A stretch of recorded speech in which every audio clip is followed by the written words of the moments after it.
మనకున్న పరిస్థితులు సమానం అనుకుంటేనే ఒక వ్యక్తితో మనం ఏం చేస్తాం?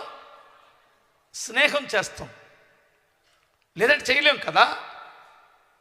మన హృదయాన్ని పంచుకునేవాడు, మన ఆలోచనలు పంచుకునేవాడు స్నేహితుడు అంటాం. ఇప్పుడు ఒక మనుష్యుడిని పట్టుకొని స్నేహితుడు అన్నాడు.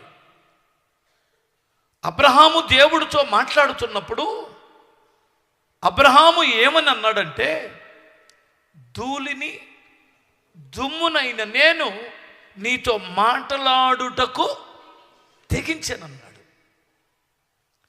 ఇతను అసలు ఏమనుకుంటున్నాడు తనను గురించి?